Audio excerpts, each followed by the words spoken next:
Se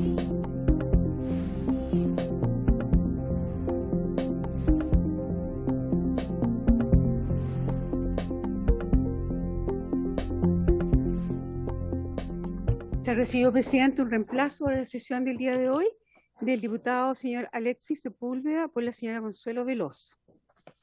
Igualmente, en un boletín de la coyuntura económica nacional y escenario internacional, preparado por la Biblioteca del Congreso Nacional, para que cuente con información confiable sobre la dinámica de la economía nacional, incluyendo información agregada y regional, e incorporando análisis de indicadores relevantes, como el índice de empleo, IMASEC, IPC, tasa política monetaria, tipo de cambio nominal, intercambio comercial y algunos aspectos generales del contexto económico internacional, y todo lo demás recibido en cumplimiento de la ley de presupuesto del sector público. Eso es. Gracias, señora secretaria. Ofrezco la palabra en relación a la cuenta. Muy bien, si no hubiera palabras, esta sesión tiene por objeto iniciar la discusión en particular del proyecto de ley iniciado en el mensaje que establece una reforma tributaria hacia un pacto fiscal para el desarrollo y la justicia social, boletín 15.170-05, calificada con urgencia. Antes de iniciar la discusión en particular, yo le pediría a la Secretaría, tiene una propuesta de cómo abordar la materia, así que vamos a escuchar cuál es la propuesta que tiene la Secretaría para abordar la reforma. Presidente, el artículo primero, C-4 comparado, como ustedes bien se lo hemos mandado por el WhatsApp. El primero, la agenda anti-ilusión y evasión, luego procedimientos judiciales y procedimientos ante Tesorería General de la República y la fiscalización entre Servicio de Impuestos Internos y la relación con el contribuyente. Presidente, hemos escogido primero agenda anti-ilusión, de acuerdo no solamente al orden del proyecto, sino que porque se refiere a materia de fondo, donde incluso es lo único que hasta ahora han presentado indicaciones. Por eso, los diputados. Por eso, si usted así lo estima, ustedes también lo tienen ahí. Lo hemos complementado con un artículo que se había quedado traspapelado, pero ya está completo. Así que ustedes... ¿Habría acuerdo para acoger lo que plantea la Secretaría? Muy bien. Entonces, aboquémonos a la materia propiamente tal. ¿Cómo vamos? ¿Lee la Secretaría lo que...? Hay pocos artículos, pero los hay, que no tienen indicaciones. Correcto. Yo no sé si ni del Ejecutivo ni de los diputados. Por lo tanto, si se los doy los números, si que ustedes los han anotado, los han trabajado, o quieren que sean leídos efectivamente. Usted nos está planteando que aprobemos esos que no tienen indicación. No tienen indicación y no se ha pedido votación separada respecto de esos artículos. Se podría sonar. ¿Ah? Sí. No, que lo votemos, a eso me refiero. No, no, está bien. No, es que yo estaba pensando, como usted vino a la última sesión con un espíritu nuevo, entonces yo quise recoger ese espíritu nuevo suyo, pero bueno. Entonces los podemos votar esos que les parece que no tienen diputado Mellado. Sí, presidente, yo prefiero ver caso a caso y vamos, porque con las indicaciones puede alterarse a lo mejor la indicación de algún otro y queremos verlo, digamos, porque no hemos visto el contexto completo. Entonces, sí, va a ser rápido. Si efectivamente no tiene indicación, lo podemos pasar rápido ese artículo, lo leemos, lo analizamos y lo votamos, digamos. Yo creo que te digo de qué se trata. Y usted... Sí, correcto. Es tan simple como eso, digamos. Diputada Yael. Si ese es el caso, presidente, yo creo que a propósito de que estamos hablando de todo un tema que se refiere a la norma general antielusión, podríamos dar el debate en una sola tanda. No sé si le parece, presidente, que pueda a lo mejor desde el ministerio hacer una explicación de cuáles son los contenidos de las normas que tienen relación con la norma general antielusiva, nosotros poder discutir y luego hacemos una votación, ¿cierto?, de conjunto, si le parece, presidente, porque así, a menos que se pida votación separada de algún tema, que me parece que es lo propio. No sé si le parece, presidente. Me parece. No, ella dice que veamos el texto en un solo debate y por cierto, que cuando vengan las votaciones individuales habrá la posibilidad de discutir, si es que amerita, Y si no, vamos avanzando. Ya que vamos a ver este capítulo, demos la palabra al Ejecutivo si es que tiene que decir algo sobre esto. Y si no tiene nada que decir o no hay ningún parlamentario que quiera hacer algún comentario general, empezamos a proceder a la votación. Tan simple como es. Presidente, para ¿Sí? hacerlo más fácil, a ver, los primeros artículos, cuarto bis, cuarto ter, artículos que modifica, cuarto cuater y cuarto quinque, tienen numeral del proyecto 1, 2, 3 y 4, lo que hacen es lo siguiente: incorpora la resolución del Comité de Antielusión desestimando la elusión, modifica el plazo de prescripción. Igualmente, agrega un conjunto de series de hechos a sustantivos, actos o negocios jurídicos. También agrega el cumplimiento de la obligación de una multa respecto al artículo 100 bis, sustituye algunas multas, igualmente incorpora en el proceso la participación del Comité Anti-Elusión de Servicio de Impuestos Internos. Eso como un poco resumen de los 4 artículos que le he dicho. Muy bien. No sé si el Ejecutivo quiere hacer algún comentario sobre aquello. Sí, presidente. Todos estos artículos se refieren a la aplicación de la norma general antielusiva, que como sabemos fue introducida en la reforma del 2014, en la forma de un procedimiento que en lo fundamental se resolvía en el tribunal tributario. Será el tribunal tributario el que declaraba ¿cierto? Una conducta como elusiva, y de ahí se desprendía todas las implicancias que ellos tenían para efectos del cobro de los impuestos, etc. En el proyecto de ley original, ese procedimiento en sede judicial se trasladaba a sede administrativa, fundamentalmente porque esa es la forma en la cual habitualmente se aplica la norma antielusiva, en este tipo de norma general antielusiva en distintos países. En otras palabras, la aplicación de la norma antielusiva se considera parte de la fiscalización o de la acción administrativa de la autoridad tributaria frente a los contribuyentes. Y por esa razón aparecía como contradictorio el que tuviéramos en Chile un proceso que requiriera, un proceso judicializado por el hecho de que correspondía al tribunal la invocación de la cláusula en lugar de hacerlo en la administración tributaria. En las indicaciones que se han presentado, lo que se ha buscado es estructurar ese proceso de tal manera de que dé más garantías al contribuyente, que haya más garantías de debido proceso, aunque no sea un proceso judicial, aunque sea un proceso administrativo, ¿cierto? Un proceso administrativo también tiene, ¿cierto? Sus normas que garantizan la ecuanimidad, ¿cierto? Que no se abuse en este caso del contribuyente. Entonces, lo fundamental, lo que aquí se incorporaba, era que la resolución que establecía que permitía aplicar esta norma antielusiva, esa declaración era hecha no por el fiscalizador, sino que era hecha por un comité antielusión conformado por 3 subdirectores de impuestos internos. Esa resolución requería unanimidad en este comité y luego era apelable a través del recurso administrativo, el recurso jerárquico, ante el director del Servicio de Impuestos Internos, habiendo en estas etapas espacio para que el contribuyente presentara sus descargos, sus explicaciones.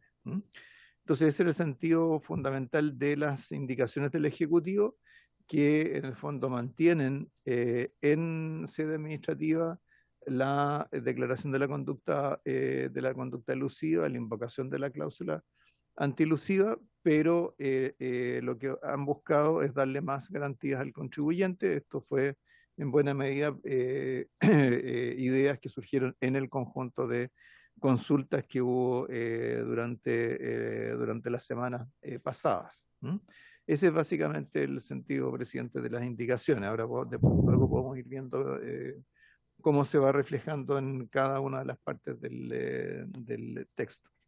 Gracias, ministro. No sé acaso hay alguna observación, algún comentario. Presidente, entonces la forma... Sí, tiene la palabra, diputado. Gracias, presidente. Entonces, la forma que vamos a ir votando es indicación por indicación, ¿eso es? Y luego al final votar por los artículos no indicados o algo así. Sí. ¿Para ir avanzando? Sí. Sí. Y por eso la idea es escuchar al ministro en el capítulo respectivo. Aquí nos ha planteado la secretaría. Ya. Hacemos un comentario general y entramos de lleno. Si hay algún diputado que quiera hacer, escuchamos al Ejecutivo, después si algún diputado quiere hacer algún comentario y si no, entramos directo a la votación. Diputado Mellado solicita la palabra. Sí, yo tengo entendido que sí. Gracias, presidente. Sí, presidente, tengo varios alcances sobre este mismo tema, porque la verdad es que habíamos hablado de que cambia el tema de la prueba, digamos, el peso de la prueba desde que Impuestos Internos en el Tribunal Tributario tiene que demostrar de que la persona es culpable, ¿cierto?, de que hizo elusión, a que ahora tengo que demostrar la inocencia ante Impuestos Internos. Es una diferencia sustancial de mirada, digamos, sobre todo para el pequeño. Dicho esto, el comité está compuesto de personas que administrativamente, no sé si tendrán un PMG o no, para poder terminar rápido con una multa para poder obtener un PMG. No lo sé, porque también la conciliación que la persona que está en el mesón le va a dar, no sé si lo va a llevar. Y lo segundo es que luego de que el comité se toma una cantidad de tiempo, que no dice aquí cuánto tiempo tiene que tomarse el comité para poder ver esto, después se puede apelarse al director del Servicio de Impuestos Internos. Y fíjese que hay una parte que también no me parece y que ojalá se pueda arreglar, donde habla del silencio administrativo negativo, porque dice que el recurso del Servicio de Impuestos Internos, director del Servicio de Impuestos Internos, deberá ser resuelto en un plazo no superior a 90 días, pero dice que en caso de no encontrarse notificada la resolución que resuelva el recurso dentro de ese plazo, el recurso será rechazado. O sea, no te pesco. Y si no te pesco, date por rechazado. Oye, ¿cómo voy a ir entonces al Tribunal Tributario si no sé cómo me rechazaron o por qué razón me rechazaron? Entonces, yo creo que aquí hay un tema también primero, el peso de la prueba, ¿cierto? Y después, que es el trámite completo, cuando veamos artículo por artículo se lo voy a decir, pero el tema es que queda todo en sede administrativa, tanto los directivos, que tienen un PMG para poder cumplir su objetivo, después yo, que me colocaron una sanción, voy al director nacional de impuestos. ¿Cómo va a ir en contra de su subalterno? Ya, si fuera en contra de su subalterno, yo no tengo cómo saber por qué razón me negó. Eso es un tema que debería saber yo por qué razón me negó. Es un tema de justicia, digamos, saber que me digan, oiga, te negan porque tú eres feo, tienes orejeras, digamos, tienes lentes, no sé, lo que sea, digamos. ¿Pero para qué? Para yo después tomar eso e ir al tribunal tributario o algún tribunal para poder defenderme. Eso no está. Entonces, ese tinglado, presidente, que no lo veo, digamos, muy claro y no me parece, digamos, la ejecución completa a lo que había antes, que era, vaya al tribunal tributario y usted, Impuestos Internos, determine que este señor es culpable. Eso es todo, presidente. Diputado Sáez, Jaime Sáez tiene la palabra. Sí, escuchando con atención lo que decía el diputado Mellado, parece del todo razonable. Sin embargo, yo creo que es bien importante considerar que específicamente esta es una norma de carácter excepcional, donde no, digamos, ¿cuántos casos bajo esta norma se han visto en los últimos años? Menos de 100 probablemente. Y por lo tanto su aplicación no es así como a mansalva, al menos así lo entiendo yo, como que vayamos a caer en el riesgo de que porque hay un incentivo como un PMG de por medio, vamos a empezar como a establecer una especie de cacería de brujas sobre determinados contribuyentes y una persecución y un abuso de la norma. Yo la entiendo como una norma excepcional para casos donde fundadamente hay presunción de que hay en el fondo maña en cómo se está desarrollando digamos, la declaración, o donde hay un riesgo real de que efectivamente hay una transgresión a las normas antielusivas. A mí me da tranquilidad cómo está planteado, lo dejo establecido. Gracias, diputado. ¿Alguien más quiere hacer algún comentario? Diputado Guillermo Ramírez. Gracias, presidente. Presidente, esta norma es claramente un retroceso en cuanto a lo que hay hoy día, porque es un retroceso en materia de debido proceso, presidente. ¿Qué cosa puede dar más garantía que la decisión final la tome un tribunal? Y eso al final hoy día se retrocede. Fueron años de discusión, de insistir, para que se crearan los tribunales tributarios que fueran independientes del Servicio de Impuestos Internos, para que no fuese el servicio juez y parte. Y hoy día eso se pone en duda. Yo tengo mis dudas respecto a lo que decía el diputado que me antecedió en la palabra de que fuera algo excepcional, porque si no, ¿para qué se cambia la norma, presidente? Yo no estoy dudando del profesionalismo del comité famoso, sino que mi duda obviamente es respecto a la independencia que este comité tenga. Me preocupa también esta meta, ya lo vamos a hablar, del 1,6% de recaudación que se le pone al Servicio de Impuestos Internos. Presidente, la verdad es que nosotros no logramos entender este cambio. Creemos que es grave, creemos que es inconstitucional. Si esto se aprueba, en algún minuto le vamos a pedir reserva de constitucionalidad, porque las normas de debido proceso son claras. Nunca, ni siquiera de manera excepcional, un organismo puede ser juez y parte, y esto es un retroceso en ese sentido. Tal como ocurrió con el CERNAC, que en su momento cuando se decía que se le entregaban uñas y dientes, fue declarado parte de la reforma inconstitucional por cuanto se entregaban demasiado poder de decisión al CERNAC siendo parte. Y eso finalmente transgrede cualquier norma básica de debido proceso, presidente. Gracias. Gracias, diputado. Diputado Romero, tiene la palabra. Gracias, presidente. Desde el principio de la reforma nosotros, por lo menos yo manifesté que efectivamente estas modificaciones anti-ilusión afectan el debido proceso y un retroceso en lo que Chile ha avanzado de permitir ciertos derechos para el inculpado. Esto es cierto, lo hiciéramos en materia procesal penal, nos estaríamos sacando el pelo, pensando cómo le estamos dando tan pocos derechos al imputado. Resulta que acá en materia tributaria no, la cosa es distinta. Pero lo que es más complicado, presidente, es que acá se parte del supuesto de que la persona tiene que ir a defenderse judicialmente de una imputación que se le haga, independientemente de que tenga que ser el Servicio de Impuesto Interno el que definitivamente va a tener que probar y todo eso, lo que implica para un contribuyente estar en un proceso de fiscalización, presidente, con lo que significa eventualmente tener retenida algún tipo de devolución, y ese tipo de temas finalmente se transforma en un chantaje que precisamente puede terminar en algún tipo de arreglo para que pueda el contribuyente salir adelante, especialmente considerando que van a haber momentos bien complicados en que los contribuyentes van a necesitar sus devoluciones posiblemente, aunque uno no diga que no puede contar con esta plata, la realidad es distinta. Cuando uno hace negocio es bien distinto el tema de lo ideal a lo real. Yo, presidente, estoy en contra de este tipo de normas. Creo que me parece bien que si el Servicio de Impuesto Interno tiene una aprehensión respecto a un contribuyente en materia de ilusión, vaya a un tribunal y solicite que se haga lo propio, no que sea por sí y ante sí, aunque sean 3, 4, 5, 6 subdirectores, directores, los órganos más altos, el que lo determine, porque finalmente somos del mismo lado, pues, somos todos la misma administración. Y es difícil finalmente que se puedan cambiar las cosas porque somos humanos. Aquí siempre ha habido una crítica, desde que yo estudié en la Universidad de Derecho, siempre hubo esta crítica a estos tribunales administrativos. Y creo que no. En este caso en particular va a ser más complicado lo que va a significar para el contribuyente. Y por lo demás, claro, hoy día es excepcional precisamente porque cuesta un poquito más hacerlo. Pero cuando sea fácil, esta cuestión va a ser pan de cada día. Y va a ser una bonita manera de tener a varios contribuyentes agarrados de alguna forma y van a tener que necesariamente llegar a acuerdos. Así es la realidad y yo por lo menos estoy en contra. Ministro, ¿nos saca si usted quiere a las inquietudes que han sido planteadas? ¿Usted quiere hacer una consulta?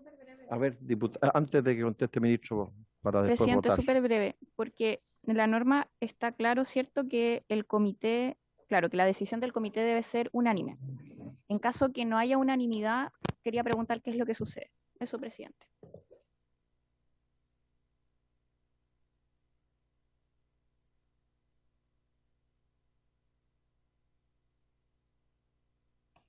Presidente.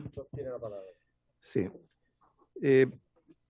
Presidente, yo creo que cuando discutimos sobre principios y derechos, en este caso los contribuyentes, tenemos que estar claros de que lo que estamos acá es en un procedimiento sobre materias tributarias.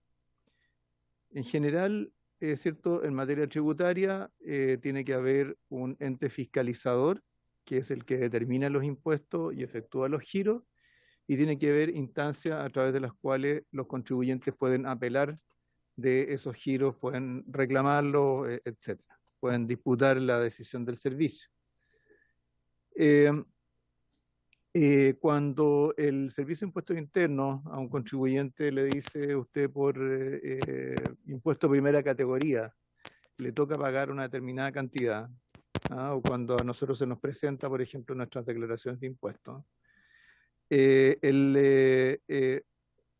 servicio básicamente está ejerciendo sus responsabilidades administrativas, no lo está haciendo un tribunal. El tribunal está para una etapa posterior, está para la etapa en la cual el contribuyente determina que no se le da, que el giro no es el que corresponde y tiene los argumentos para efectuar sus descargos y reclamar, ¿cierto? Y eventualmente exigir un pago de impuestos distintos. Entonces acá el hecho de que no actúe un tribunal tributario, que no sea el tribunal tributario el que determine la aplicación de la cláusula antielusiva, de la cláusula de la norma general antielusiva, no es, en nuestra opinión, materialmente distinto de ese tipo de situaciones. Lo que es anómalo es que en la ley del 2014 eso haya quedado entregado al tribunal tributario. Y tenemos una larga lista de países en los cuales la norma general antielusiva se aplica en sede administrativa, entre ellos Alemania, Australia, Bélgica, Brasil, Canadá, China, Corea del Sur, Estados Unidos, Francia, Holanda, India, Indonesia, Irlanda, Italia y Japón. Países en los cuales con seguridad no se considera que esto sea un atropello a los derechos ciudadanos. ¿Por qué? Porque los derechos ciudadanos, ¿dónde están resguardados? Están resguardados en el derecho del contribuyente a reclamar ante el tribunal tributario. Entonces, lo que el Ejecutivo está proponiendo acá no le quita en lo absoluto al contribuyente ese derecho, sino que lo establece en la etapa que corresponde en la aplicación de la norma general antielusiva de la manera en que nosotros la vemos. Es decir, en el fondo vemos en el proceso de fiscalización el ejercicio de una función administrativa que está entregada por la ley, ¿cierto? Y en la etapa judicial, la manera en que el contribuyente ejerce su derecho a que se revise, ¿cierto?, el giro del impuesto que se le ha aplicado. Entonces, ¿eso qué significa? Eso no significa que durante toda esa etapa administrativa el contribuyente no pueda reclamar. ¿Cómo puede reclamar? Reclama a través de los recursos que están contemplados en las normas administrativas, de las cuales lo que se ha citado acá es el recurso jerárquico. El recurso jerárquico, por definición, siempre se dirige al jefe de un subordinado que ejerció una función que la persona afectada estima que no fue adecuada. ¿Ya? Y tenemos con seguridad en el año, en fin, probablemente miles de recursos jerárquicos que se presentan en toda la administración. Algunos son fallados, son resueltos a favor del afectado, otros no. Entonces no tenemos por qué suponer que en el caso de impuestos internos, por alguna razón, ¿cierto?, elevamos recursos jerárquicos solo por el hecho de que las personas que son recurridas son subordinados del superior al cual se dirigió ese recurso, necesariamente se van a denegar. Además, para mayor ahondamiento se le permite, ¿cierto?, al contribuyente efectuar sus descargos correspondientes en esa instancia. Hay que decir también que esta norma general antielusiva hasta el momento nunca se ha aplicado a pequeños contribuyentes. ¿Por qué? Porque, digamos, es una norma que el tipo de comportamiento que exige del contribuyente es difícil que se dé en una microempresa o ¿cierto? Una pequeña empresa. Normalmente requiere un tipo de articulación de antecedentes, etcétera, que no son propios de esos contribuyentes. En cuanto a los incentivos a los funcionarios, particularmente los PMG se refieren a cosas que no tienen nada que ver con todo esto. Los PMG se refieren a cuestiones relacionadas con el cumplimiento de ciertos instructivos de carácter general en la administración pública, por ejemplo, respecto a la atención al público, respecto a temas de equidad de género, respecto a temas de descentralización. No tiene relación con este tema. Y los funcionarios de impuestos internos tienen, junto con otros servicios fiscalizadores, fiscalizadores tributarios, una asignación que se determina en función de la recaudación global del sector público, la recaudación tributaria global en un determinado periodo de tiempo. Por lo tanto, ligar a eso, a una acción en particular ligada a la invocación de la cláusula antielusiva es bastante desproporcionado. No me queda claro el punto sobre la notificación. Eso, no sé, quizás Diego lo puede aclarar, el tema de la notificación y el tema del silencio administrativo. No sé si lo quiere explicar ese punto. Y también la referencia a los otros recursos de reposición que existen en el proceso administrativo. Gracias, ministro. Tiene la palabra. Gracias, presidente. Y respecto del silencio negativo, plantear primero que es la regla general en los procedimientos administrativos.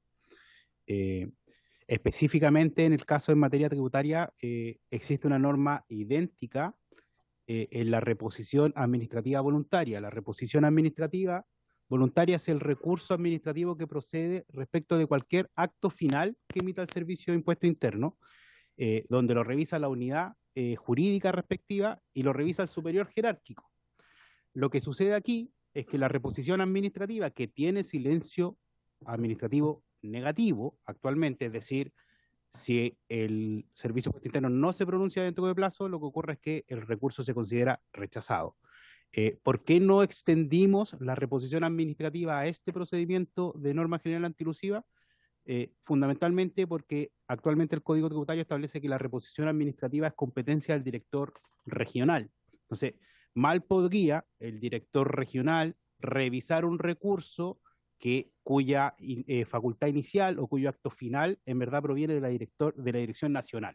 Entonces, el ejercicio que se hizo fue fundamentalmente replicar en muchos de sus aspectos la reposición administrativa voluntaria que está en el 123 bis del Código Tributario, en este recurso jerárquico especial, donde el único superior jerárquico del comité antiilusión, en definitiva, es el director nacional y por lo tanto es la única instancia.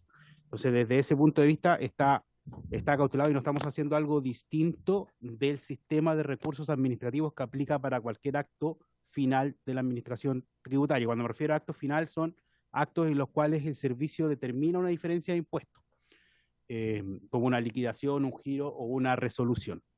Y respecto de los recursos administrativos también, señalar que tanto a nivel administrativo como a nivel judicial existen instancias por las cuales el contribuyente puede solicitar la revisión o exigir que se respeten sus derechos.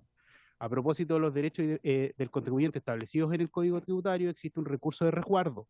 El recurso de resguardo es un procedimiento administrativo destinado a cautelar los derechos del contribuyente. Por lo tanto, hay una etapa administrativa. E incluso existe un procedimiento judicial ante los TTA por vulneración de derechos del contribuyente. Por lo tanto, en esta materia, el contribuyente tiene recursos administrativos para cautelar sus derechos y recursos judiciales, adicionalmente a los recursos administrativos y judiciales respecto de las revisiones de impuestos. Entonces, y en materia de notificaciones, que entiendo que ahí la resolución sería, o en principio se mantiene todo como en el régimen general respecto de notificaciones en materia del Servicio de Impuestos Internos, que estamos migrando hacia una situación donde las notificaciones son por correo electrónico, a menos que el contribuyente esté en una situación donde no utilice correo electrónico o lo utilice solo de forma poco rutinaria. Si no tiene, por ejemplo, un correo electrónico notificado al Servicio de Impuesto Interno, va a seguir notificando por el estado normal, es decir, por carta certificada. Lo que ocurre es que muchas veces las cartas certificadas son un método menos eficiente que las notificaciones normales por correo electrónico. Entonces, en definitiva, eso no, en general, la base de datos del servicio permite que a la gran mayoría de los contribuyentes se le puede notificar por esta vía de forma correcta. Yo solamente quiero hacer un comentario. Lo de... ministro. Sí. A ver, si la pregunta de la diputada Yomans es respecto de qué es lo que ocurre si no hay unanimidad en el comité antielusión. Si no hay unanimidad, entonces la aplicación de la norma antielusiva no prospera, no puede prosperar. No, yo solamente quisiera señalar que da la impresión como que lo que estamos aplicando sería como un exceso, una arbitrariedad. Pero si la gente no eludiera, que es lo correcto, esto no existiría.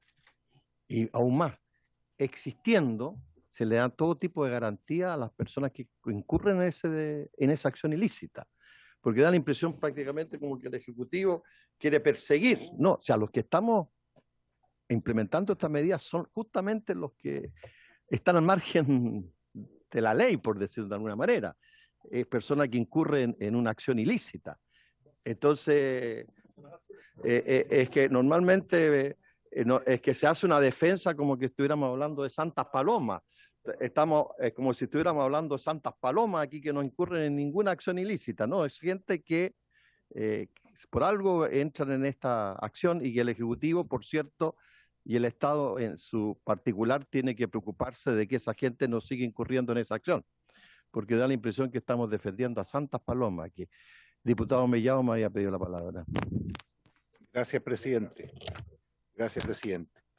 Sí, no, yo quiero solo relevar el punto. El asesor obviamente defiende su proyecto, me parece muy bien. Sería mal si no lo defendiera, obviamente. Pero la verdad es que él habla que hoy, claro, se dan todas las garantías, claro, porque hoy es tribunal tributario.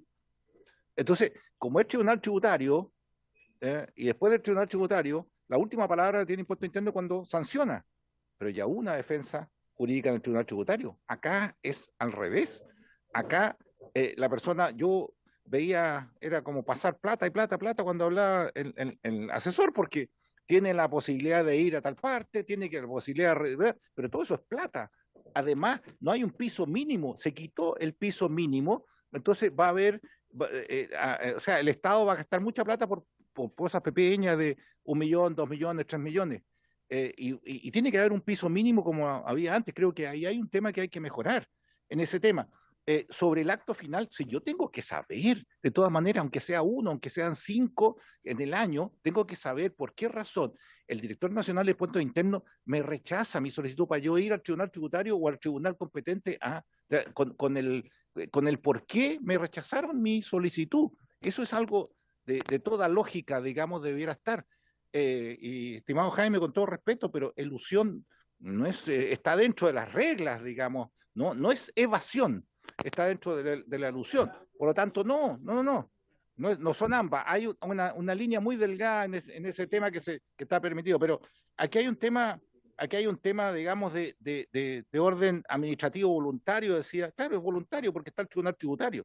Entonces, yo creo que se podrían arreglar, estimado ministro, algunas cosas fundadas, como por ejemplo, que los subdirectores de fiscalización jurídica normativa tengan un trato especial dentro del sistema, que no sean tocados en sus decisiones, porque si no, acuérdese usted que en el sistema público se le evalúa año a año, de acuerdo a cómo vayan haciendo. Entonces, yo creo que también ellos tienen que tener, cuando entren a estos sistemas, si vamos a entrar en esto, a votarlo, ministro, creo que tienen que estar protegidos de la forma como actúan adentro, y que ningún jefe, ni subalterno, nadie vaya a decirle, oye, no, yo te califico mal porque resulta que yo te pedí tantas lucas de recaudación y me trajiste menos porque a ese le hiciste que no. Entonces, yo creo que hay un tema que puede ser. Y sobre el otro tema final, digamos, de los plazos, hay tiempos que dice, además de emitirse la indicación, no habla de tiempos cuando tiene que emitirse el comité antiilusión, señala los actos jurídicos, pero tampoco dice el plazo, digamos, cuánto tiempo lo emite. Y lo otro es el tema que yo ya represento tiempo atrás, que tiene que tener aquí en el recurso del plazo, el recurso que tendrá rechazado. Eso no puede ser, porque se está cambiando y tenemos que colocarle aquí una norma que efectivamente se exprese por qué razón se rechazó por el director nacional de Impuestos Internos mi apelación. Eso es un tema de toda lógica.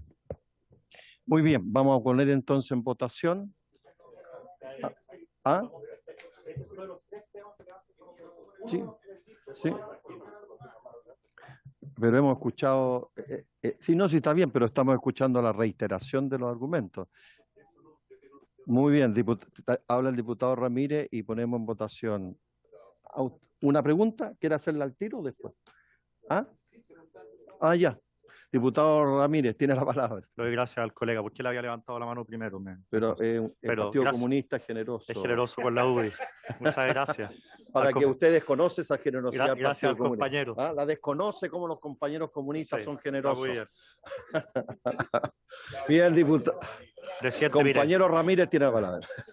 Presidente, mire, nosotros, y esto es para que se entienda que acá no hay un ánimo dilatorio, porque lo hemos dicho con mucha fuerza desde el principio de la presentación de la reforma. Hay 3 temas en esta reforma que para nosotros son graves. Este es uno de ellos. Nosotros hemos dicho, presidente, y lo creemos y los números así lo demuestran, que los 30 años virtuosos de Chile, del progreso económico chileno, se acabaron en el 2014 con la reforma del ministro Arenas. A partir de esa reforma se perdió la capacidad de crecer, tuvimos 4 años seguidos de caída en la inversión, un triste récord que no hemos superado todavía, y la verdad es que no recaudó ni siquiera lo que decía que iba a recaudar, pero los costos económicos fueron mucho mayores de los que se anticiparon. Nosotros hemos dicho, sin ánimo de ofender a nadie, sino que desde una perspectiva neta, de una crítica política, que la reforma que está presentando hoy día el ministro Arenas es peor que la del el ministro Marcel, es peor que la que presentó el ministro Arenas, porque busca recaudar más con peores instrumentos. Presidente, mire, durante muchos años los contribuyentes padecieron el hecho de que el Servicio de Impuestos Internos fuera juez y parte. En 2014, en la reforma del ministro Arenas, una de las poquísimas cosas que se votó a favor unánimemente, fue este tema, la creación de los tribunales tributarios y aduaneros. Y hoy día estamos presenciando un retroceso en esa materia. El ministro y su asesor han hablado sobre la aplicación de esta norma a pequeños contribuyentes como si fuese una especie de acto de bondad de Servicio de Impuestos Internos que esto no se haya aplicado a pequeños contribuyentes. Y eso no es así. Esto no se ha aplicado a pequeños contribuyentes porque el artículo 4 quinques dice lo siguiente. Esta declaración solo podrá ser requerida en la medida en que el monto de las diferencias de impuestos determinadas provisionalmente por el servicio al contribuyente respectivo exceda la cantidad equivalente a 250 unidades tributarias mensuales a la fecha de la presentación del requerimiento. Es decir, pone un piso. Por eso no se le aplica a los chicos. Bueno, ese piso hoy día se elimina, presidente. Esa norma hoy día se elimina. Entonces, todas aquellas garantías que hoy día nos dice el gobierno que se entregan de que esto no se va a aplicar a pequeños contribuyentes, yo me pregunto, bueno, ¿y por qué eliminan la norma? Entonces, bueno, en fin, creemos que estas normas le entregan un poder demasiado fuerte al Servicio de Impuestos Internos, es demasiado hostil a la inversión y va a afectar a la inversión. Nosotros hemos dicho que lo peor de esta reforma es que va a afectar de manera brutal a la inversión. Esta es una de las razones. Al final, si me van a estar tratando siempre con sospechas, si me van a andar persiguiendo por cosas que no tienen sentido, si es que finalmente varias de las decisiones que antes eran judiciales hoy día son administrativas, obviamente que es un ambiente más hostil para invertir y eso a nosotros nos preocupa, presidente. Y por eso estamos levantando este punto con tanta fuerza. ¿Van a haber indicaciones que vamos a aprobar? Por supuesto que sí. ¿Van a haber temas que vamos a aprobar? Por supuesto que sí. Pero este es un tema muy delicado por el excesivo poder que se le está entregando al Servicio de Impuestos Internos, la implicancia que eso tiene para la inversión y el retroceso en una materia que fue objeto de debate y que concitó la unanimidad en 2014, y esto hoy día es un retroceso, presidente, que la verdad no se entiende. Muchas gracias. Diputado Boris Barrera, que iba a hacer una consulta.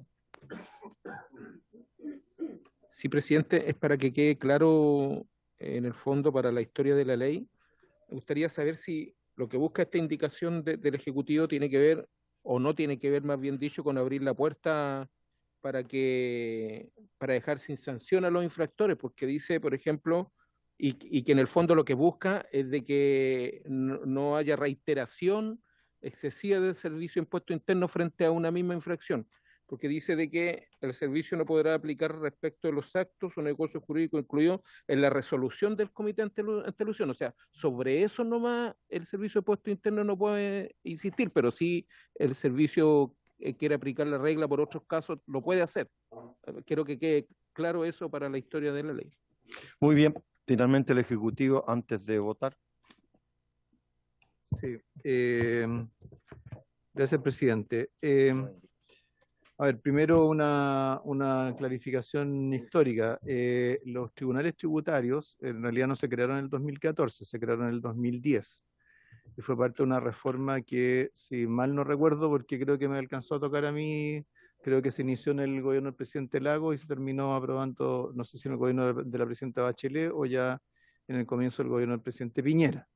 Así que es un proceso que tomó un buen tiempo y donde siempre el principio respecto a los tribunales tributarios era que los tribunales tributarios no reemplazan al fiscalizador. Lo que hacen los tribunales tributarios es que le generan al contribuyente una instancia en la cual defender sus derechos, que no es el fiscalizador. Entonces, en el fondo, la idea de los tribunales tributarios es precisamente separar lo que es el proceso de fiscalización de lo que es un proceso jurisdiccional para determinar, ¿cierto?, para resolver los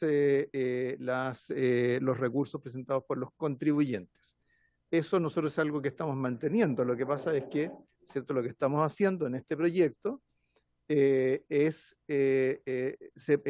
incluir la aplicación de la norma antielusiva como parte del proceso de fiscalización y trasladar entonces la etapa judicial a los reclamos frente a la aplicación de esa norma antielusiva. Ahora, es posible que en el 2014 lo que se haya aprobado por unanimidad haya sido el que los tribunales tributarios actuaran en esta instancia. Eso es una cosa distinta. Pero los tribunales tributarios ya tenían su historia a esa altura. Ahora, respecto del tema de los montos, quisiera hacer notar que hay una indicación del diputado Cifuentes con los diputados Aedo, Arría, Calisto, Camaño, Pérez, Zafiro y Undurraga, que incluye la parte pertinente, dice que no será aplicable operación inferior a 1.000 unidades de fomento en lugar de las 250 que existe actualmente, cuando se trata de empresas cuyo promedio anual de ingresos brutos percibidos de vengados no exceda 65.000 unidades de fomento. Y a eso le agrega después un procedimiento de fiscalización de conformidad a las leyes vigentes. Esa indicación no estoy seguro si requiere patrocinio del Ejecutivo, pero es algo con lo cual nosotros en principio, respecto a lo cual no tendríamos objeción, estaríamos dispuestos a patrocinar. Y respecto del punto que planteaba el diputado Mellado sobre la posición de los subdirectores, ¿cierto? ¿Qué tipo de protección podrían tener, ¿cierto?, en función de las resoluciones que emitieran como parte del Comité Antiilusión? Es algo que tendríamos que mirar más a fondo. Yo recuerdo haber visto normas de ese tipo, por ejemplo, respecto de los auditores internos del sector público.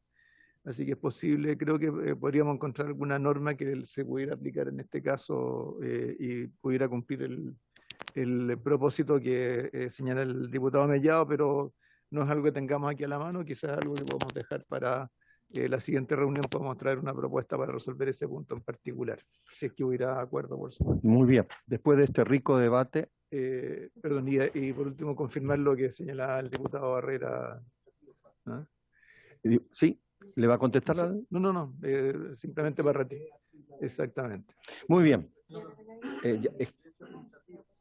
Administrativo, presidente, el Ejecutivo tampoco va a hacer absolutamente nada, o sea que efectivamente pudiera tener un coma que la resolución de director de impuesto interno tenga resolución, tenga clarito que diga por qué me rechazó, no que sea administrativamente negativo y que ándate para la casa porque no te voy a responder.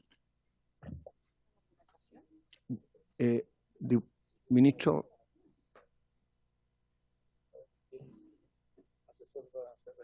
A ver, antes de que haga, a lo mejor va a coincidir el diputado Romero que me está pidiendo la palabra y no quiero que se sienta excluido. No me excluyan.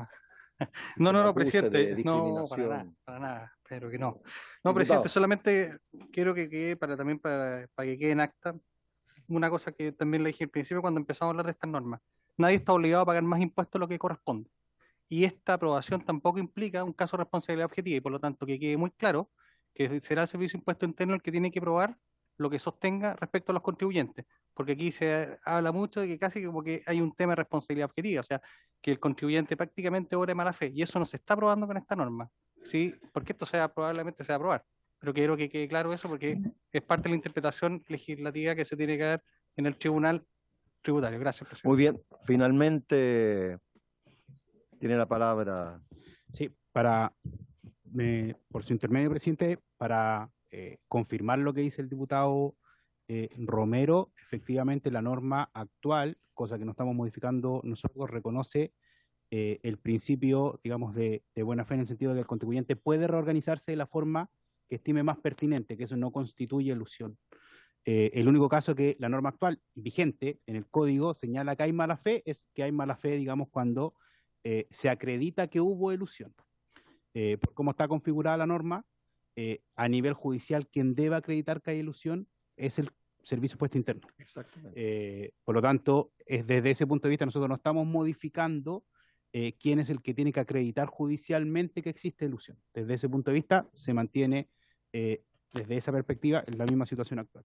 Y sobre la consulta del diputado Mellado respecto del silencio administrativo, solo recordar que los procedimientos son, o sea, los recursos administrativos se solicita una reconsideración, pero cuando uno litiga judicialmente, lo que se discute son los argumentos del acto final del servicio.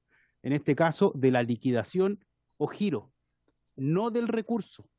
Los argumentos fundamentales de un procedimiento judicial no se centran en el resultado del recurso administrativo, sino que lo que se discute es el acto final, porque ahí es donde está la posición de la administración tributaria. Por lo tanto, no hay ahí, y ese es el fundamento del por qué existe silencio negativo, porque en definitiva se está solicitando una reconsideración de una decisión ya tomada por la administración como forma de precaver juicios que en definitiva no son necesarios. Pero aun cuando exista un pronunciamiento negando, y de hecho los recursos, normalmente lo que dice es no se acoge el recurso porque no se entregaron antecedentes nuevos. Y por lo tanto, respecto de eso, toda la discusión judicial se centra exclusivamente en los argumentos que están en las liquidaciones. Las liquidaciones no es solo una hoja, es un documento casi tan largo como el comparado que tienen en sus manos, donde el Servicio de Impuesto Interno se expone la totalidad de sus argumentos. Y eso es lo que se discute en el juicio. Entonces, desde ese punto de vista, hay claridad respecto de que están cautelados los derechos de los contribuyentes a nivel administrativo y judicial. Muy bien. Entonces, después de este rico debate, ponemos en votación.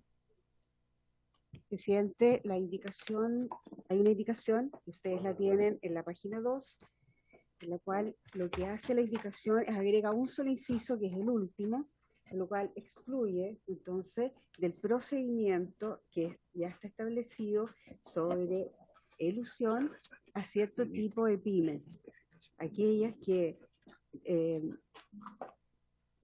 tienen unas operaciones inferiores a 1.000 unidades de fomento y con los ingresos brutos No, pero es que les quiero explicar porque la señaló el ministro.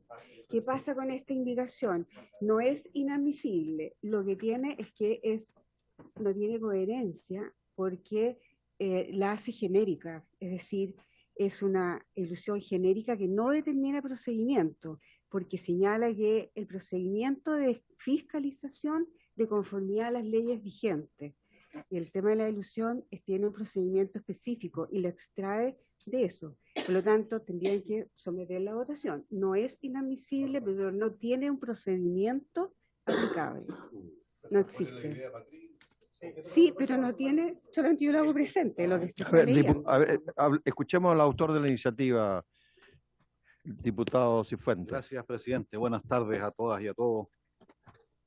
Esta indicación, presidente, tiene por objeto tener una consideración especial con las pequeñas y medianas empresas, que en el fondo, digamos, requieren de un apoyo especial o, digamos, de un tratamiento especial, porque en este caso se las hace defenderse igual que una gran empresa, digamos, y por tanto las obligaría a tener un sistema con costos absolutamente por fuera de lo que ellos pueden hoy día atender, por lo que se solicita excluirlas del procedimiento y se fija, ¿no es cierto?, un límite de hasta 75.000 UF, y siempre que se trate de operaciones de hasta 1.000 unidades de fomento, es decir, que 1.000 unidades de fomento sea el mínimo para, perdón, el máximo para el máximo castigo o la máxima multa, digamos, para que no aplique el procedimiento, exactamente. Entonces, hay, sin embargo, una observación que hemos comentado aquí con el asesor de Hacienda, que tiene que ver con la parte final de la indicación. En las dos últimas líneas dice, después de las 75.000 unidades de fomento, dice, debiendo esta sujetarse a un procedimiento de fiscalización de conformidad a las leyes vigentes. Y ahí es donde estaría el problema que nos ha señalado la secretaria. Desde ese punto de vista, presidente, nosotros estamos disponibles para eliminar esa parte, el debiendo esta sujetarse a ese procedimiento. Gracias. No aplicaría.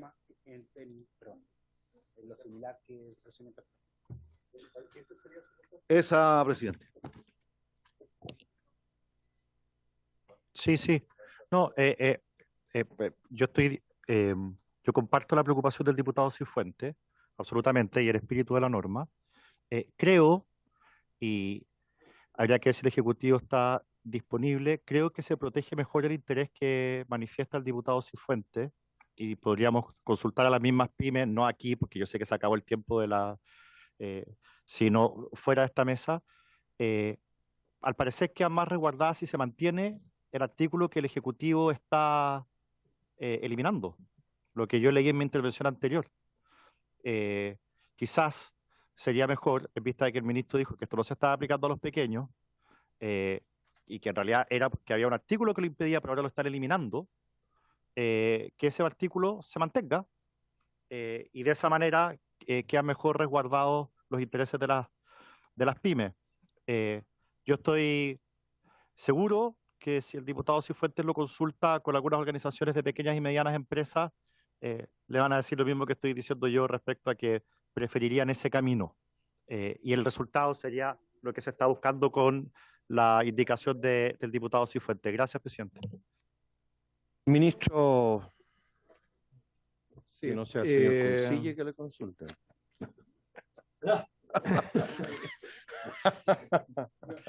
Sí, presidente. No, yo simplemente quería aclarar que más que el tema de los costos, ¿cierto?, a los que pueden incurrir las pequeñas empresas, el hecho de que exista ese límite a nosotros nos hace sentido por la propia definición que se hace de la conducta antielusiva. O sea, el artículo 4 ter, ¿cierto?, dice, se entenderá que existe abuso en materia tributaria cuando se evite total o parcialmente la realización del hecho grabado, o se disminuye la base imponible o la obligación tributaria, o se postergue o difiere el nacimiento de dicha obligación mediante actos o negocios jurídicos que, individualmente considerados o en su conjunto, no produzcan resultados o efectos jurídicos o económicos relevantes para el contribuyente o un tercero que sean distintos de los meramente tributarios a que se refiere este inciso. Entonces, en el fondo, una conducta antielusiva con esta definición requiere una, por así decirlo, una ingeniería legal corporativa que normalmente no vamos a encontrar en pequeñas empresas. Menos aún, ¿cierto?, para generar, ¿cierto?, para eludir impuestos por 250 UF o 1000 UF. Entonces, ese es básicamente nuestro punto. Nos parece que es consistente con la propia definición de la conducta elusiva a la que se refiere todo este articulado. Y respecto al otro punto, no sé si... ¿Cuál? El respecto a la propuesta del diputado Ramírez. Sí, que ahí, presidente, por su intermedio, la verdad es que la otra mención respecto de la normativa actual está en un artículo distinto, está en el artículo 250, o sea, en el cuarto quinquies, referido a procedimiento. Entonces, evidentemente que no podemos mantener ese artículo porque en definitiva ese artículo establece que el procedimiento es judicial. Por lo tanto, el reordenamiento propio de cómo está configurada la norma hace mucho más sentido que en definitiva ahora que en esta disposición respecto señalando que aquí no será aplicable, digamos, la norma general antielusiva respecto de las compañías que estén bajo las 75.000 UF, en la medida que, como dice el diputado Cifuentes, el monto de la operación no supere las 1000 UF. Digo que ahí hay...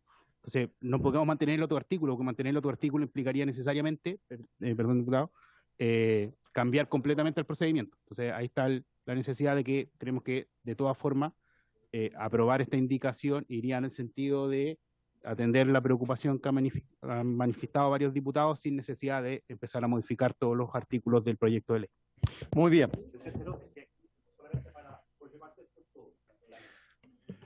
Yo no estoy pidiendo que se mantenga el artículo. Yo estoy pidiendo simplemente que se mantenga el inciso que leí.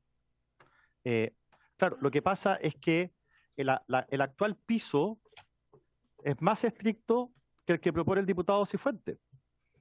Por eso las pymes prefieren que se mantenga el piso que hoy día está en la ley, porque quedan más pymes fuera de este procedimiento.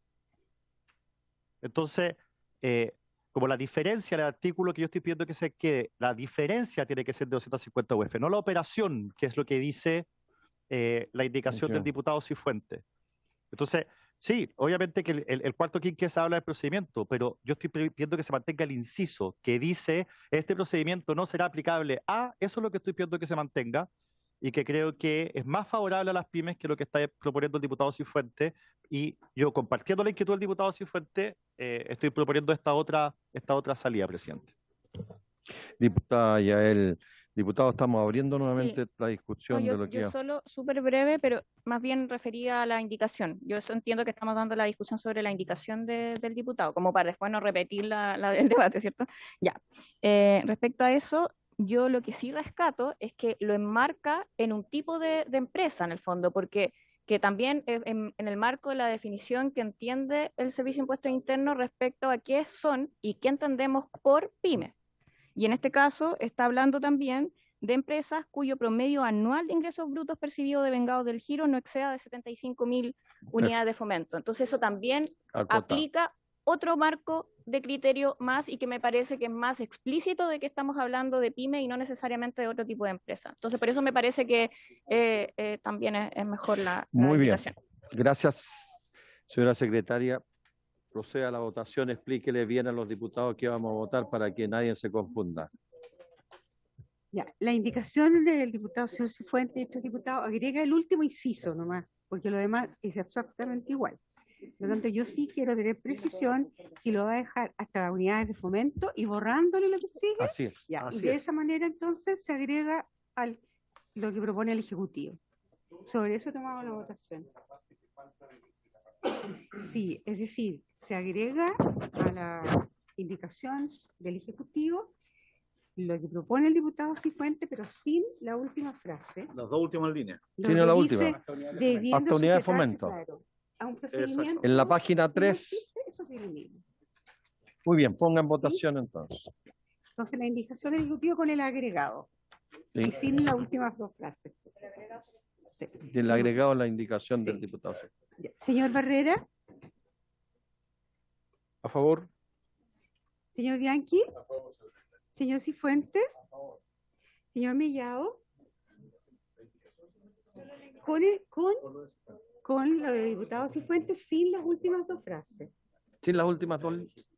La del Ejecutivo más diputados Cifuentes, pero la de diputados Cifuentes sin las últimas dos líneas.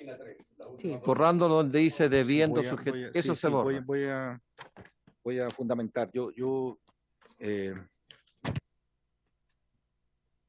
voy a hacer fe del ministro, primero con el tema del piso que está aquí, con el tema de inmunidad a los subdirectores, en el tema que todavía no lo votamos, pero también se lo quiero decir, digamos que en el tema del silencio negativo es un tema que no me parece, digamos, y que en caso cuando tengamos que votarlo, obviamente, para comentar la forma de poder sacarlo, pero en este caso yo voto a favor. Señor Mirosevic, Voto a favor, señora secretaria. prende su audio, por favor. Aquí estoy.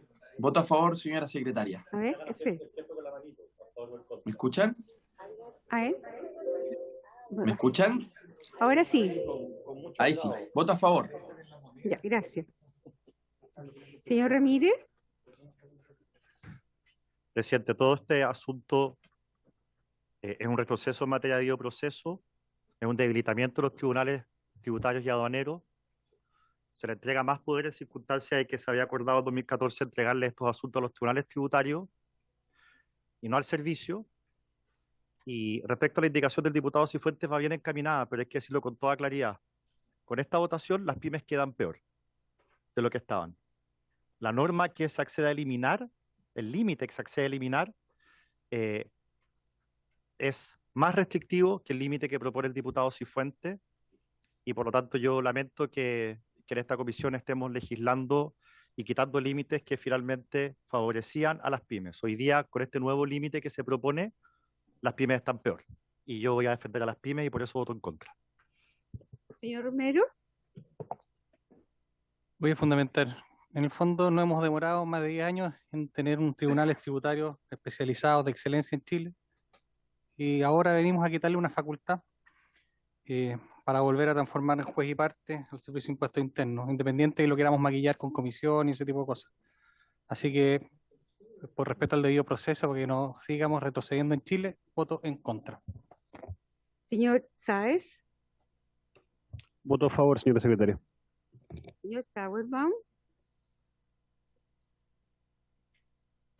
Sí, mire, presidente, tenía yo toda la intención de votar a favor de la norma, pero me queda muy confuso el hecho de que se aumenten los montos. El límite actual son 250 UTM, que son 15 millones de pesos más o menos, y se cambian 1000 UF, que son 34 millones. Entonces son cifras que no son comparables. Entonces creo yo que las pymes quedan en esta norma con una peor condición, así que voto en contra. señora Veloso, señorita. Quiero solo decir que tenemos que dejar de considerar al Servicio de Impuestos Internos como un enemigo, porque el Servicio de Impuestos Internos fiscaliza los tributos de nuestro país que permiten que se financien cosas tan básicas como caminos rurales y también la leche de los niños y niñas de nuestro país. Voto a favor, por cierto, de esta norma. Señor von Mühlenbrock. Presidente, yo creo que nos costó mucho a esta comisión sacar adelante los tribunales aduaneros, como escuchamos mi colega. Fueron largos años y pienso que hay un retroceso en ese sentido. Y también no me gusta eso de que pueda ser juez y parte del Servicio de Impuestos Internos. Así que por eso que mi voto es negativo. Diputada señora Yomans. Presidente, yo voy a votar a favor. Me parece que esto es un avance en términos de hacer aplicable la norma de anti-ilusión que tenemos en el país, y sobre todo teniendo en consideración que actualmente tenemos un marco de menos de 60 requerimientos. Entonces, si queremos realmente que esto se haga aplicable, me parece un criterio importante y además, como se sugiere, tanto mirando la experiencia comparada, que nosotros también apliquemos un criterio de que sea un procedimiento administrativo y no esta vía judicial la que nos permita dar cabida y viabilidad a este tipo de normativa, presidente. Y por otra parte, quiero dejar también explícito que la indicación que establece el diputado Cifuentes, y que me parece que da en el clavo en ese sentido, dice explícitamente que no será aplicable a las pymes. Entonces, yo creo que es así de simple, presidente, y lo quiero dejar explícito a propósito de los argumentos que han dado desde la oposición. Así que voto a favor. Presidente. Voto a favor, justamente porque creo que se mejoran los procedimientos y lo que le ha complementado el diputado Cifuentes deja claramente que se beneficia a las pymes su indicación. Así que voto a favor.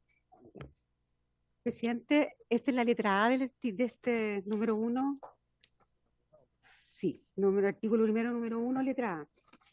¿Ya? Y ahora, sí. Pero es que no sé si lo van a anotar todos juntos, la letra B. Bueno, ya, 940. Y ahora les voy a leer la letra B, Muy bien. que también agrega un inciso. Dice, la letra A, sí. Es la letra A. ¿Sí? No, la letra, sí, del Ejecutivo. Está en la página 3. 3. Agrega un inciso final, nuevo. Había una cortita ahí. Sí.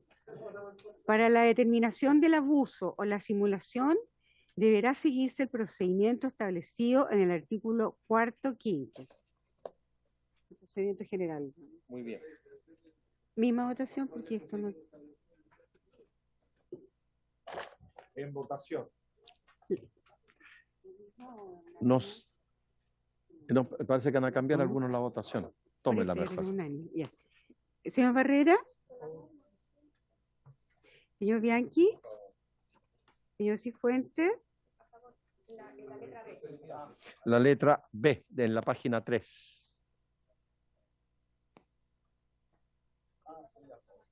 Señor Millao. Señor Mirosevic. A favor.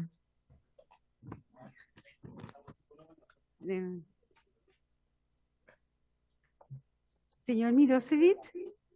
¿Se escucha? Sí. Ahora sí. Sí, a favor.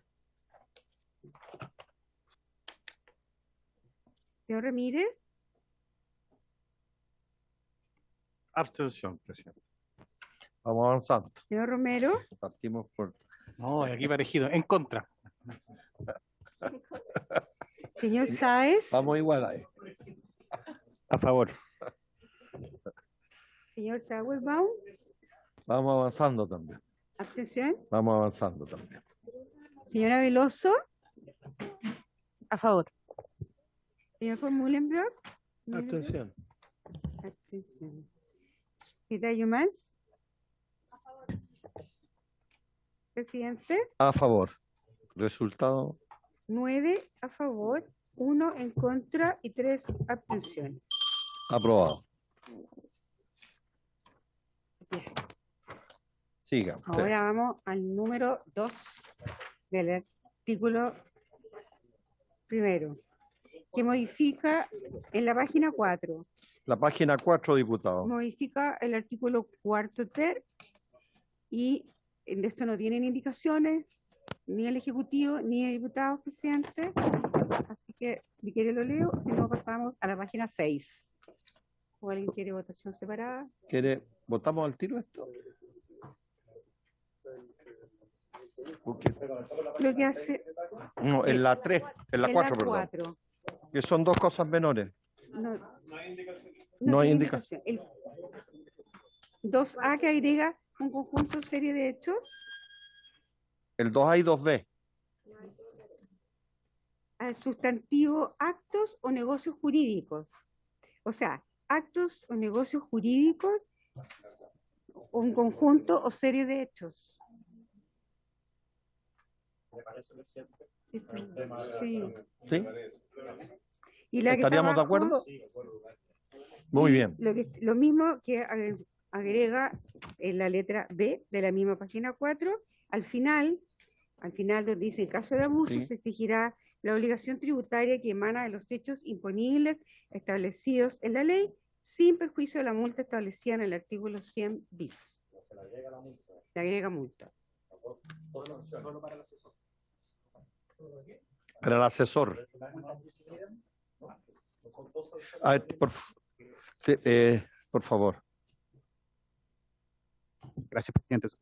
Solo para aclarar, porque la multa al contribuyente se eliminó en las indicaciones presentadas por el Ejecutivo, por lo tanto, esta es solo la multa que le correspondería al asesor que hizo la planificación tributaria. No hay doble pena porque no se cumple el primer criterio, digamos que no es sobre una misma persona que se aplican dos sanciones, sino que son dos personas distintas. Una es el contribuyente a quien solo se le cobra el impuesto con los intereses y multa, y otro es al asesor, que la único que se le puede aplicar en definitiva es una multa económica. Al autor intelectual. Diputado Romero. Pero se mantiene la norma, perdón, pero si intermedio presidente, el asesor, ¿se mantiene todavía la norma de que es responsable también los asesores que hagan la planificación tributaria? O sea, ¿se aplica esa norma de responsabilidad además de esta multa? Tiene la palabra.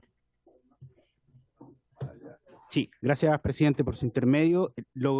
Nunca se va a aplicar la norma dos veces. En definitiva, lo único que señala la multa, en el caso del 100 bis, es que en esos casos, cuando hay una persona jurídica involucrada, uno podrá sancionar a, digamos, quien ejerza la calidad de como administrador o sea director, en la medida que no haya ejercitado el correcto como supervigilancia de los actos, en el entendido que puede en muchos casos ser una persona que el asesor haya, por ejemplo, simplemente acogido o desempeñado o ejecutado una decisión que en verdad no era de él, sino que era de la administración del lugar donde trabaja. Entonces, en esos casos, en verdad se hace solidariamente responsable, cuando hay una persona jurídica detrás, al administrador. Pero lo que se persigue actualmente es a quienes hayan ejecutado o más bien que hayan creado la planificación. Se busca como al autor, perseguir como al actor intelectual detrás de la planificación tributaria, que en la enorme mayoría de los casos no es el contribuyente, sino un asesor tributario. Muy bien. En votación las letras A y B. Sí, punto. A y B, entonces, de la página 4, forma conjunta. Señor Barrera. No sé, ¿Perdón? no van a votar en contra. Ya. Romero está en la dura. Está en la dura. Lo hacía mejor cuando estaba telemáticamente. Ya. Perdón, entonces, diputado señor Barrera, A y B. Señor Bianchi. Cifuentes. Señor Millado. A y B. Sí, es que en la A voy a aprobar, pero en la B me voy a abstener, entonces no sé si se... Ah.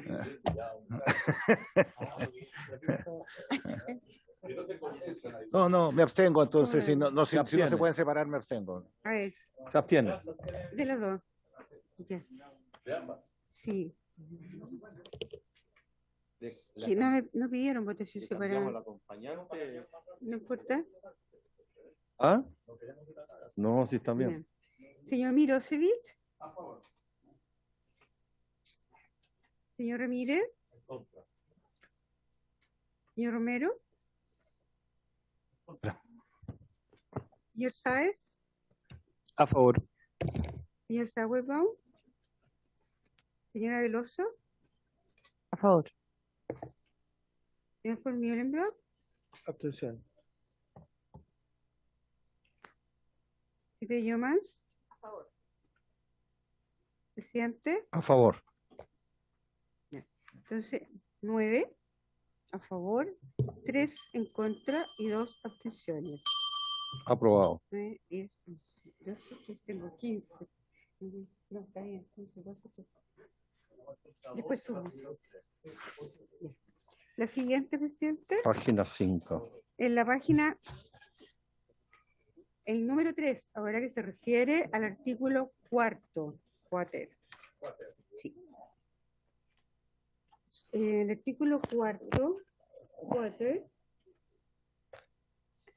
bueno, sustituye la expresión, lo leo, si no, no va a entender. Habrá también elusión en los actos o negocios en los que exista simulación.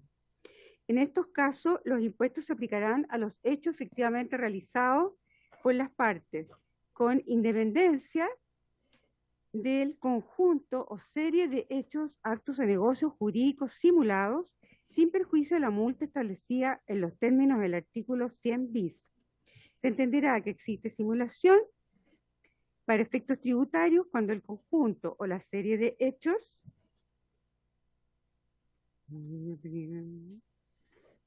o su verdadero monto o data de obligación tributaria o su verdadero monto o data de nacimiento. Como que me salté una frase, parece el de presidente. ¿Sí? A ver, No, pero se aquí estaba. entenderá que existe simulación en la página Sí, 5. está bien, Para lean. efectos tributarios, cuando el conjunto o la serie de hechos, coma, cuando los actos y negocios jurídicos de que se traten disimulen la configuración del hecho grabado del impuesto o la naturaleza de los elementos constitutivos de la obligación tributaria o su verdadero monto o data de nacimiento. Está enumerando con coma cada vez que hay simulación. Es que nosotros se los mandamos el cambio, les explicamos. ¿Está aquí? Pero se lo cambiamos, tenemos más. El mismo. Vamos a la página 5. Es que lo he tenido anterior. Está leyendo la segunda. Sí, estoy leyendo con el cambio, Está ¿cómo leyendo, quedaría? está leyendo con la indicación. Acompañe bien. Más rápido. Muy bien. Está bien. Aclarado. Muy bien, ponga en votación. Usted. Ah, ya. Ministro, ¿quiere explicar porque hay inquietud en el Sí, ambiente? por favor, si pudiera explicar qué busca el cambio, presidente. Gracias.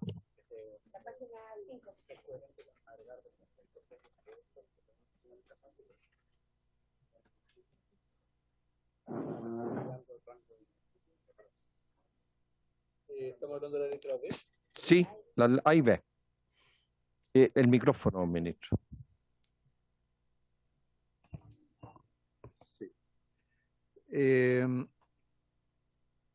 O sea, aquí lo que se está haciendo es precisar, o sea, dada la definición que se hace de la conducta antielusiva, al hacer referencia al conjunto o la serie de hechos, se le da la amplitud que es consistente con la definición de la conducta antielusiva que la leí hace un momento y que se refiere a una serie de actos encadenados entre sí y que generan dan origen a una declaración tributaria que en términos de los hechos sustantivos económicos no es diferente de otra que habría implicado un pago de impuestos superior. Gracias, ministro.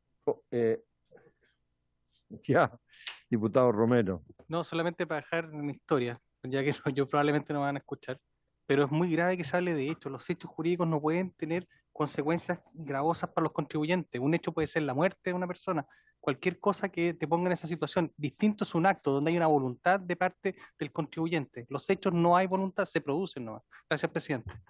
Muy bien, ponga en votación, por favor, esa secretaria. La letra A y B al mismo tiempo, ¿no? Ahí ve. Sí, porque se refieren a un solo Al mismo hecho. inciso. Sí. Ya. Señor Barrera, señor Bianchi, señor Cifuentes, señor Mellado. Señor Mellado. Sí, lamentablemente en uno estoy de acuerdo, en el otro sí, así que voy a rechazar en esta oportunidad. Señor Mirosevic. Señor Ramírez. Señor Romero. Señor Sáez. A favor. Señor Sauerbaum. Señorita Veloso, señor. A favor. Señor von Müllenbrock. Diga yo más.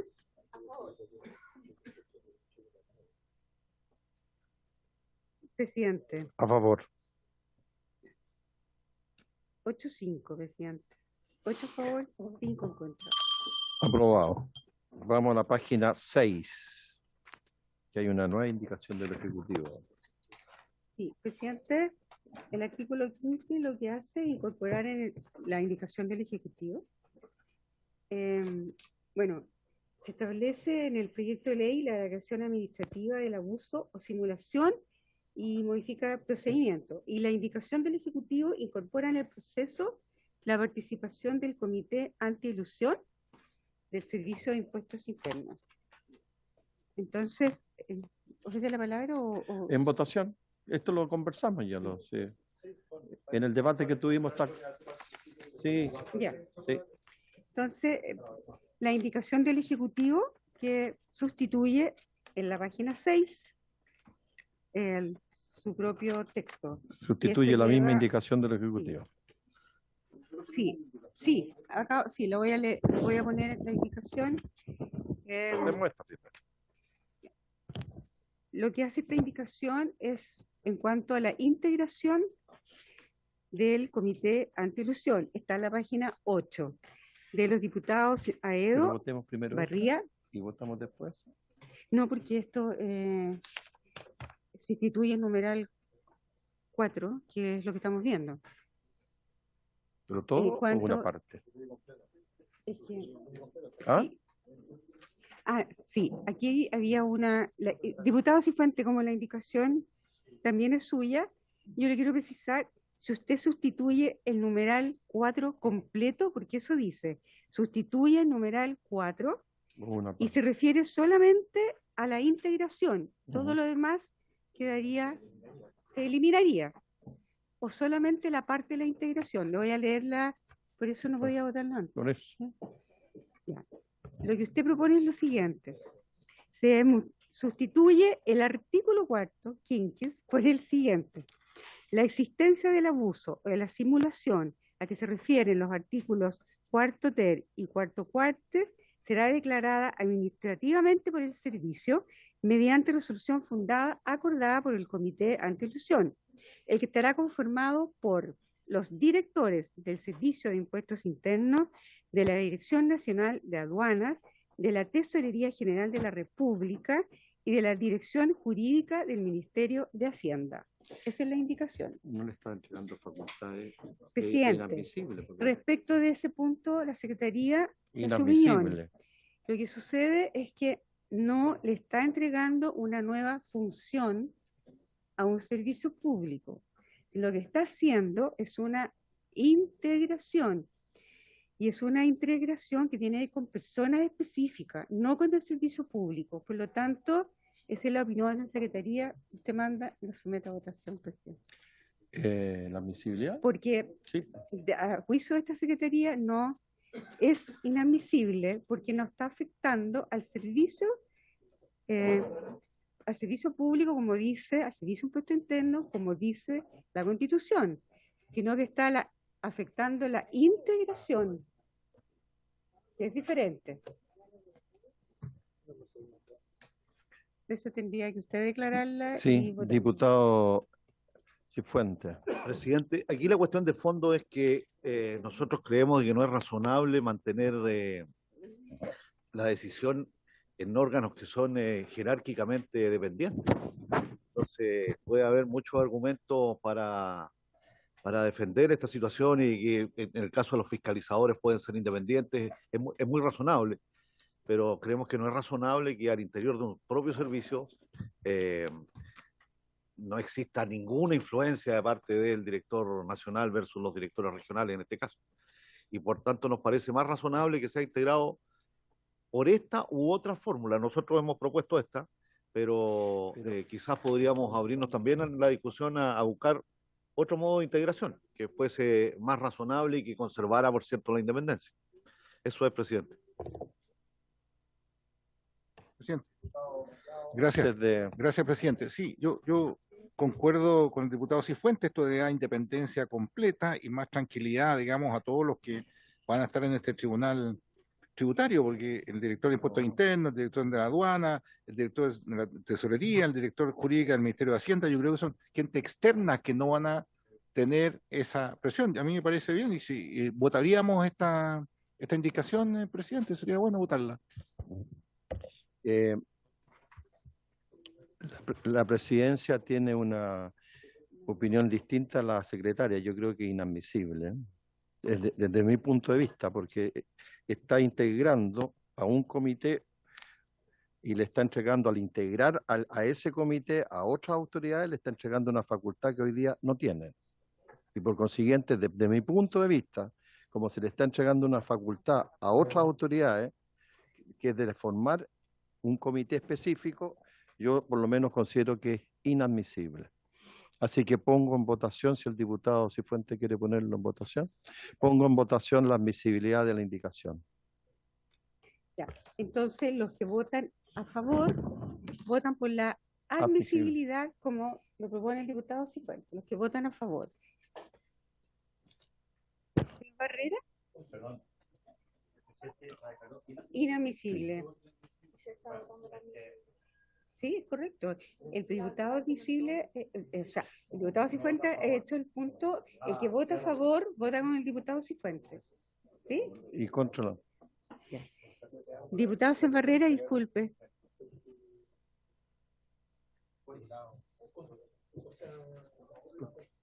Vota con el presidente. Ya. Señor Bianchi. Señor Cifuentes. Vaya a ganar. Señor Mellado. Señor Mirosevic. Señor Ramírez. A favor. Señor Romero. Solamente sí que las atribuciones son de derecho estricto y por lo tanto tienen que entregarse por ley, así que estoy con el presidente, voto en contra. Señor Sáez. En contra. ¿En contra? Señor Sauerbaum. Señora Veloso. En contra. Señor von Mühlenbrock. A favor. Señora Yomans. Presidente. En contra. 1, 2, 3, 7 4, contra. 5. 5 con el diputado Cifuentes por admisibilidad, por lo tanto el presidente 8 votos. Declarada inadmisible. 6. 7-6. Ahí mejor lo cuento. 7-6. 7-6. Sí. 5. 7-6. Muy bien, se declaró inadmisible. En votación entonces la indicación del Ejecutivo. Sí. Ya. Entonces el número 4, ahora del Ejecutivo. Tal cual lo ha planteado. Señor Barrera. Señor Bianchi. Señor Cifuentes. Señor Mellado. El ministro, ¿cierto?, de ver la independencia de las personas que van a estar en este comité, por lo tanto voto a favor de entrar. Señor Mirosevic. Con la fe que cuando va al templo motivo de impú. Señor Ramírez. Presidente, bueno, este es el corazón de lo que veníamos conversando. Esta es la declaración administrativa de la existencia de abuso o simulación por un comité antielusión que va a estar conformado por subdirectores del Servicio de Impuestos Internos sin ninguna independencia. Esto hace que se cambie la decisión a un órgano colegiado, pero sigue siendo Servicio de Impuestos Internos y por lo mismo es un retroceso, va en contra del debido proceso y lo votamos en contra. Señor Romero. Hoy día el contribuyente tiene la ventaja de que es un tribunal el que tiene que declarar el acto. Lamentablemente con esta norma se cambia y va a tener que el contribuyente ir a justificarse primero al tribunal. Y eso no estoy de acuerdo, así que voto en contra. Señor Sáez. A favor, secretario. Señor Sauerbaum. Señora Veloso. A favor. Señor von Mühlenbrock. En contra. Señora Veloso, perdón, dijo a favor. Sí. Señor von Mühlenbrock. En contra. En contra, dijo.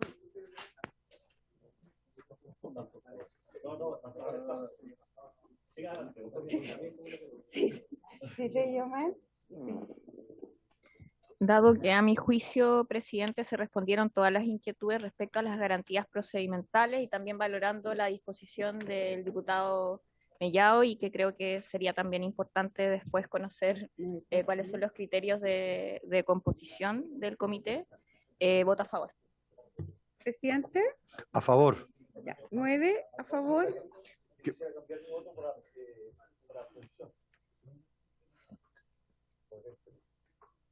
Había votado a favor, ahora se obtiene. Ya. Entonces, 8 a favor, 4 en contra y una abstención. Aprobada la indicación. Diputado.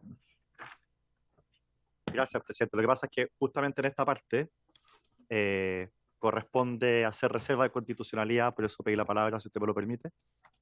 Gracias, presidente. Quiero hacer reserva de constitucionalidad sobre el número 4 del artículo 1 del proyecto de ley, por medio del cual se propone sustituir el artículo 4 quinquies del Código Tributario para que la existencia de abuso o de simulación contenidos en el artículo 4 ter y 4 quater sea declarado por el Servicio de Impuestos Internos administrativamente.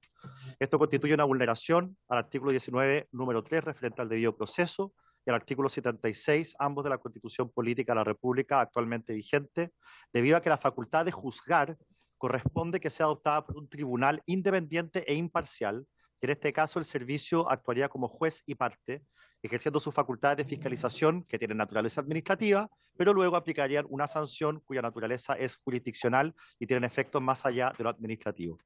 Por eso presentamos reserva de constitucionalidad. Gracias, presidente. Muy bien. Para precisarle. Sí. Presidente, me dio el diputado Ramírez, lo vamos a poner en el acta, pero no se olvide hacerlo en la sala, porque no es esta la instancia. Muy bien. Sigamos con la siguiente votación. En la página 10. Página 10, diputados. Una indicación del Ejecutivo que agrega un nuevo numeral. El cuarto sexto. En la 10, sí. En la 10 y continúa en la 11. ¿Lo va a explicar el Ejecutivo? ¿O no es necesario? ¿O ya?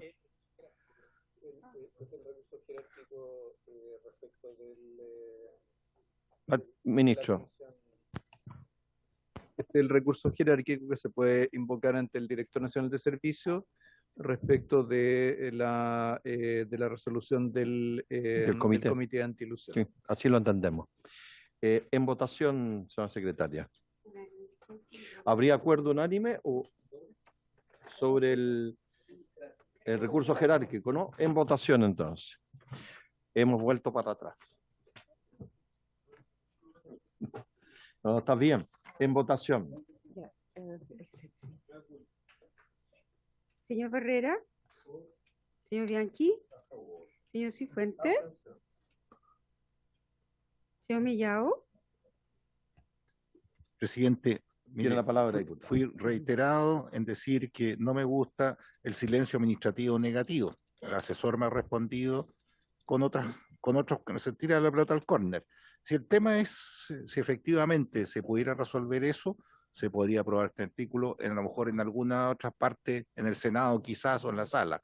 Pero en esta oportunidad yo creo que es negativo, el silencio administrativo negativo, por lo tanto rechazo. Señor Mirosevich. Señor Ramírez. En contra. Señor Romero. En contra. Señor Sáez.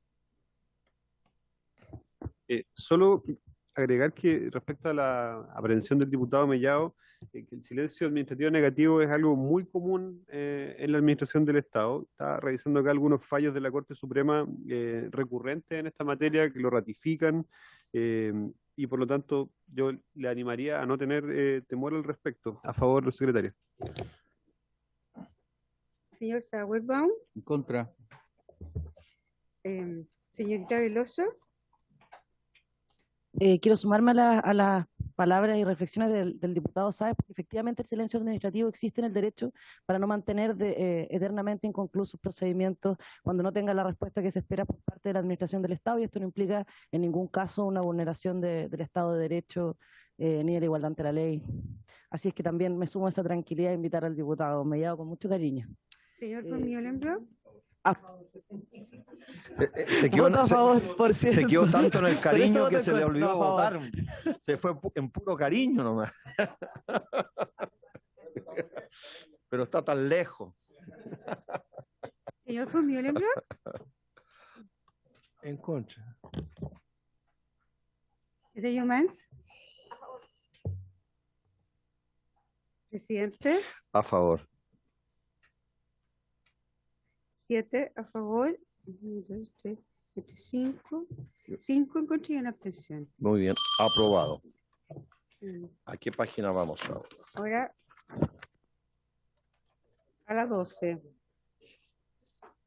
4, sí. A ver, veamos qué es lo que queda aquí. Algo muy pequeño. Página 14, una cosa muy pequeña, ¿no? Vamos a la 12, presidente. A la 12. La 12. Muy bien. No tiene indicaciones, solo tiene 2 letras. Que se refiere a la consulta del contribuyente al servicio de impuesto interno por norma antielusión. Sí, Es de procedimiento. sí. Votamos las letras A y B, diputados, en votación. ¿No? Sí, pero después está la B. En la 14 está. Está la B, que es una cosa muy menor. No, si no quiero apurar el tranco. Y en la página 14 es una cosa muy menor.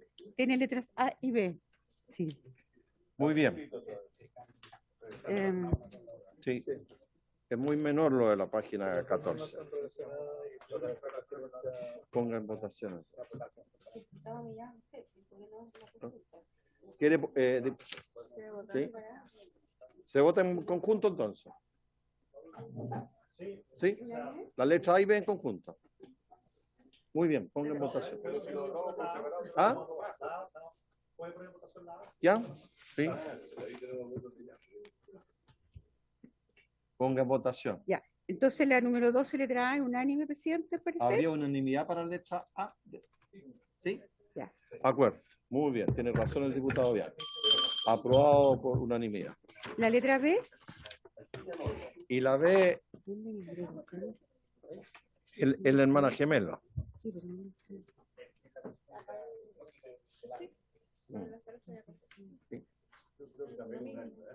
Debiera. Quiero hacer unánime también. Sí. Sí, exacto. Sí. Igual. ¿Habría unanimidad también? A y B. Mucha consulta, mucha consulta. Muy bien, aprobado por unanimidad la letra B también. Bien, alcanzamos a votar En lo la página último. 15. Aprovechemos este vuelito. Ya, y lo que sigue también es Sí, en la página 15, 33 bis. No, si faltan 15 minutos, no está, todavía no se prende el.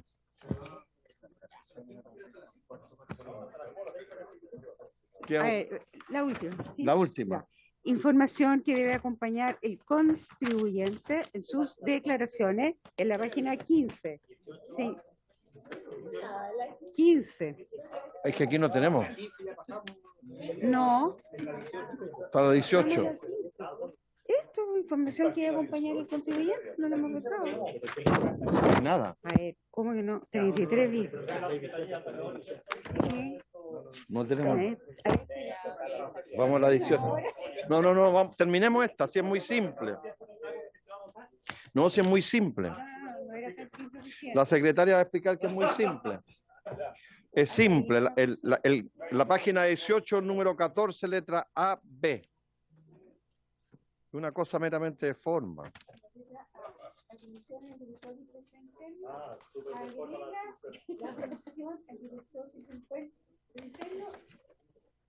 Agrega la función al director de impuestos internos de dictar resolución del acto elusivo.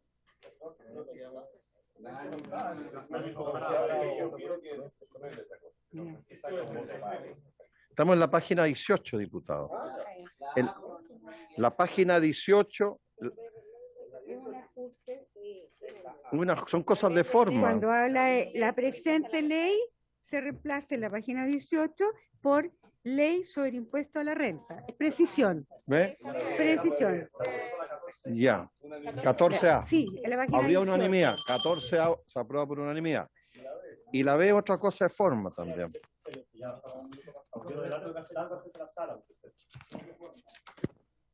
Ya, hasta aquí nomás.